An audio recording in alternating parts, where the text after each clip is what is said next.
말씀은 사도행전 17장 1절 말씀입니다.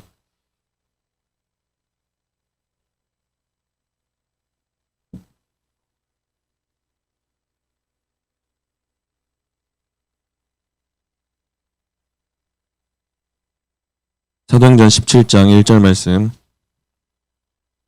다 같이 합독하시겠습니다.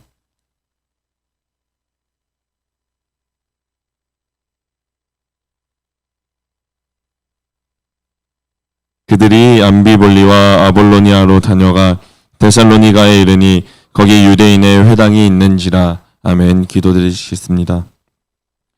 하나님의 꿈을 꾸고 살아가고 싶어하는 자들이 여기 모두 모였습니다.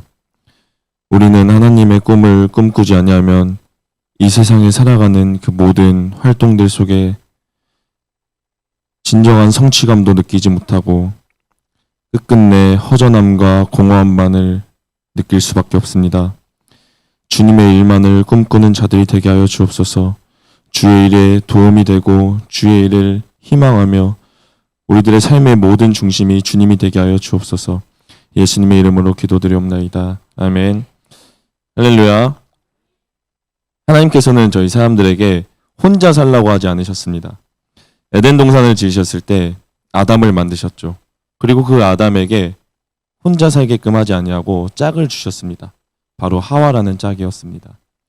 아담과 하와는 그렇게 둘이서 오붓하게 잘 살고 있다가 뱀의 유혹을 받게 되는데 그 뱀의 유혹이 시작된 그 상황 속에서는 단 둘이 있을 때가 아니라 혼자 있었을 때 죄의 유혹은 시작되었습니다. 원래 죄는 우리 믿음의 동역자들과 다 같이 있을 때 죄의 유혹이 찾아오는 것보다 혼자 있을 때 죄의 유혹은 시작이 됩니다. 하와가 만약에 아담과 같이 있었다면 뱀이 찾아와 말을 건넸을 때 좀 더 쉽게 이겨내지 않았을까 합니다. 뱀이 어쩌면 아담과 하와 둘이 있었을 때는 이기지 못할 것을 알고 있으니 하와가 동떨어지기만을, 그리고 그 죄에 무너진 하와를 보고 죄에 무너질 아담을 알고 있었기 때문에 혼자 있었을 때 찾아갔었던 것 같습니다. 하나님께서는 우리들에게 혼자 살라고 하지 않고 이렇게 같이 붙어서 서로 의지하고 서로에게 힘이 되면서 살라고 하신 줄 압니다. 그러려면 우리가 무조건 필요 충분 조건이 서로가 서로에게 도움이 돼야 된다는 것입니다.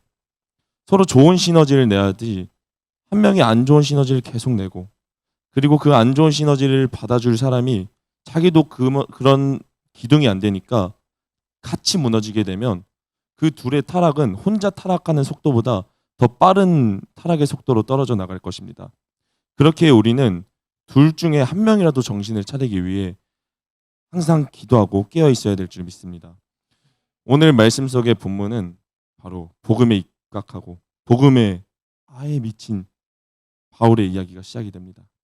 바울의 2차 전도 여행이 진행되고 있는 이 사도행전 17장에는 저희가 작년에 이 사도행전 17장을 제가 한번 했던 적이 있는데, 이 사도행전 17장 속에는 무려 3가지의 도시가 나옵니다.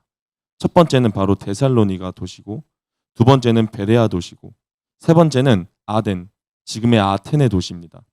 이 3가지 도시 속에서 복음에 입각한 바울이 그 각각의 도시 속에서 어떻게 복음을 전하고 그들이 어떠한 복음의 반응을 보였는지 말씀 속에서는 서술하고 있습니다. 첫 번째 데살로니가에 가서 바울이 복음을 전했을 때 데살로니가인들이 보여준 반응은 바로 5절 말씀이었습니다. 그러나 유대인들은 시기하여 저자의 어떤 불량한 사람들을 데리고 떼를 찌어 성을 소동하게 하여 야손의 집에 침입하여 그들 백성에 끌어내려고 찾았으나, 데살로니가에 살고 있는 유대인들은 바울을 향해 몰려드는 복음에 충만한 사람들을 보고 시기하였습니다. 그리고 그들이 시기한 그 마음이 걷잡을 수 없이 커져 혈기로 드러나게 하였고, 결국엔 바울을 뿐만이 아니라 바울의 그 복음, 예수님의 복음을 따라간 그 모든 사람들을 처벌하기 시작하였습니다. 이것이 바로 첫 번째 데살로니가인들의 반응이었습니다.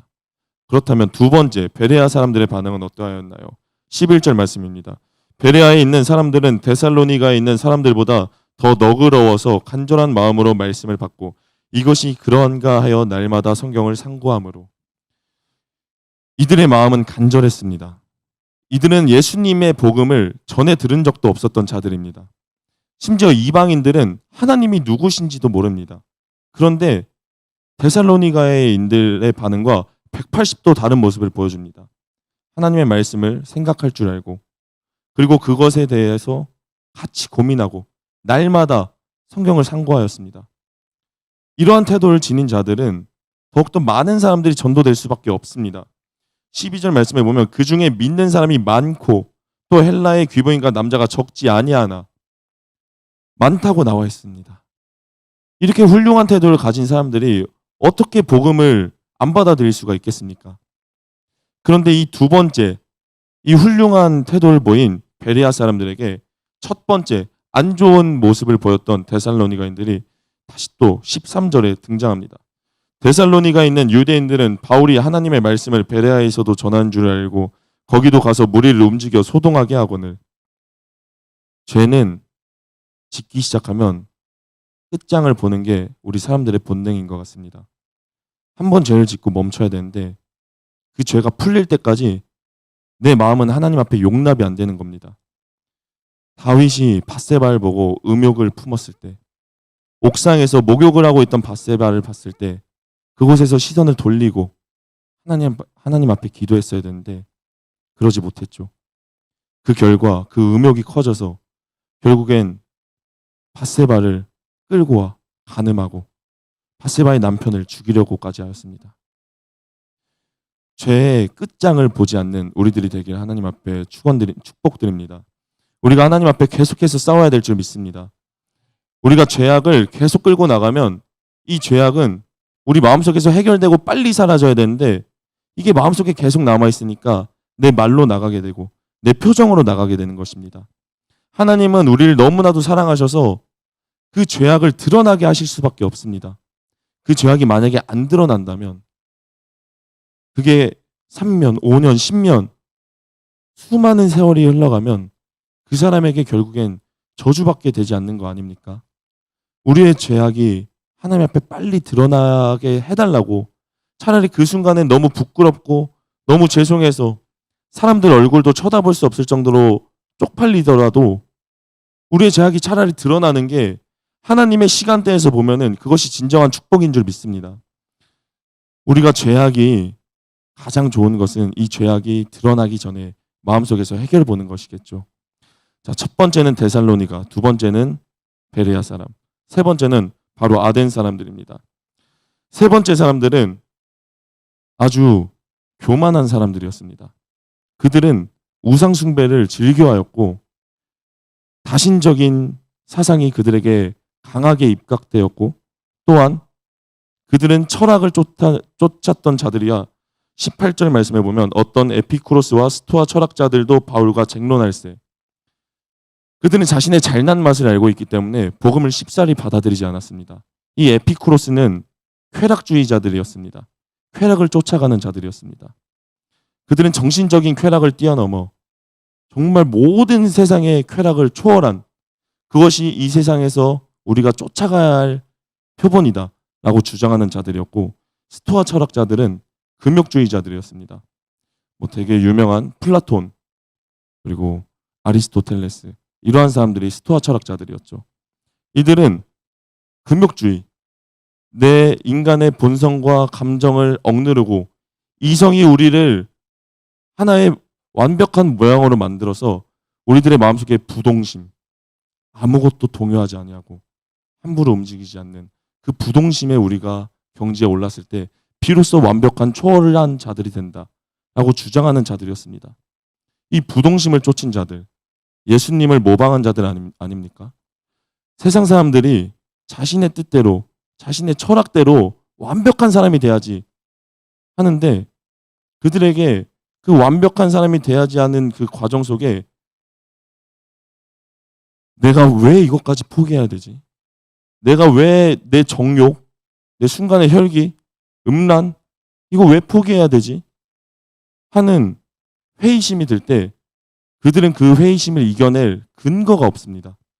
왜냐하면 자신의 멋에 빠졌기 때문에 내가 부동심, 아무런 마음의 동요함도 없고 모든 것을 초월한 사람이 돼야지 하는 그러한 자들은 그 사람이 돼서 그것이 만든 열매가 없기 때문에 내가 원하는 결과가 아무것도 없지 않습니까? 우리 믿음의 사람들은 결국에 저 천국의 소망, 그리고 우리를 위해 대신 죽으신 예수 그리스도에 대한 죄송함, 마음에 빚진 자, 각양각색의 이유들이 우리들에겐 충만하기 때문에 살아가면서 매일 넘어지고 죄가 드러나서 사람들에게 부끄러움을 당했다 할지라도 다시 일어나게 되는 이유가 예수님 때문인데 이들에게는 그러한 이유가 없습니다. 그런데도 자신의 교만함 때문에 바울의 말씀을 전혀 듣지 않습니다. 이 첫 번째 혈기, 두 번째 너그러운 마음, 세 번째 교만함. 우리는 과연 어떠한 태도에 속한 사람들인지 이 시간 돌아보는 시간이 되었으면 좋겠습니다. 저는 그 중에서도 이 첫 번째 데살로니가인들의 오늘은 주목하고 싶습니다. 이 데살로니가인들은 시기하는 마음이 커서 그것이 결국 혈기로 드러났죠. 이 혈기가 단순히 바울과 실라와 디모데를 향하고 끝나지 않고 바울의 예수 그리스도의 복음을 접한 사람들, 자신의 동족들에게까지 임한 것을 볼 수가 있었습니다. 데살로니가 전서 2장 14절 말씀 다 같이 한번 찾아보시겠습니다. 데살로니가 전서 2장 14절 말씀입니다.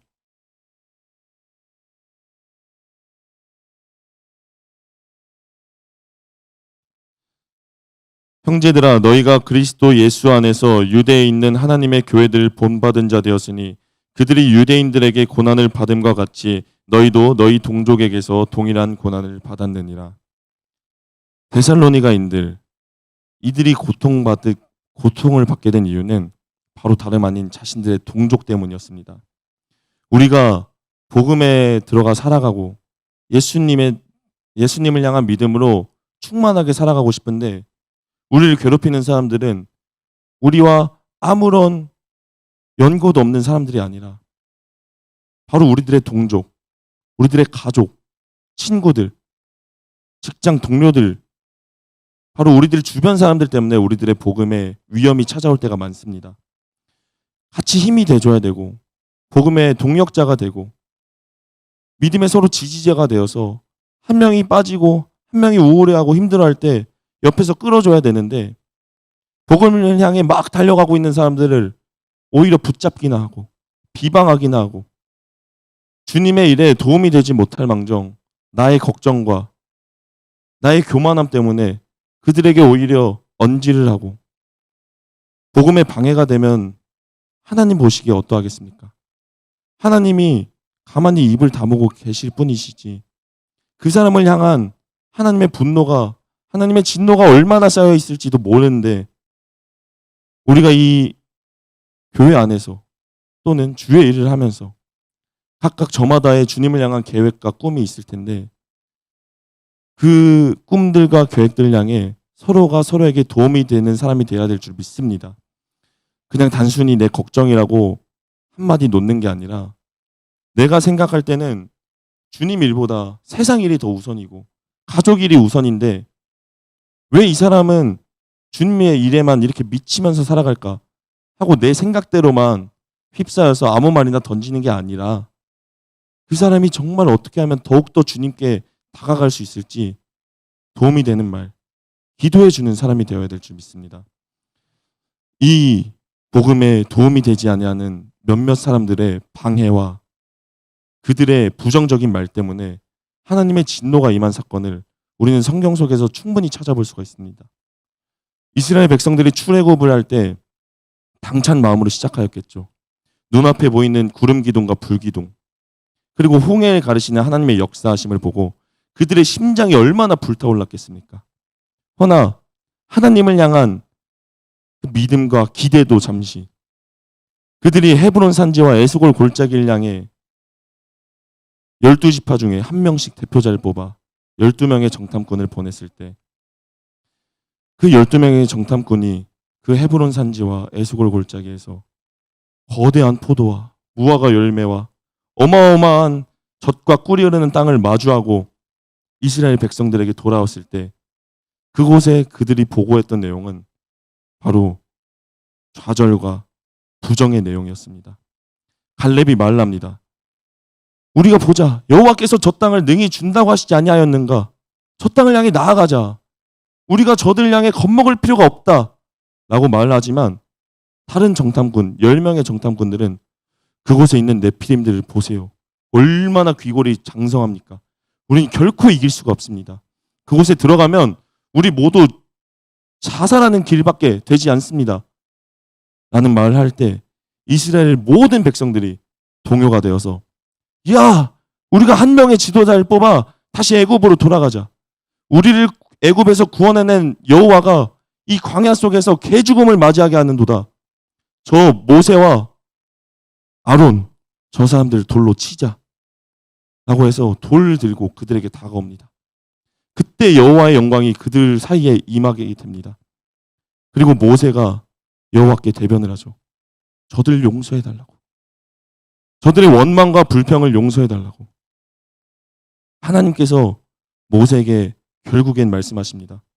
그 원망과 불평 용서하겠노라. 하지만 이 여호와의 영광을 보고 임한 저들은 결코 내가 선조들에게 약속했던 그 땅의 발끝조차도 보지 못할 것이다. 라고 결국 1세대들은 저주를 받게 되고 단 여호수아와 갈렙을 제외한 모든 백성들이 젖과 꿀이 흐르는 가나안 땅으로 들어가지 못하게 됩니다.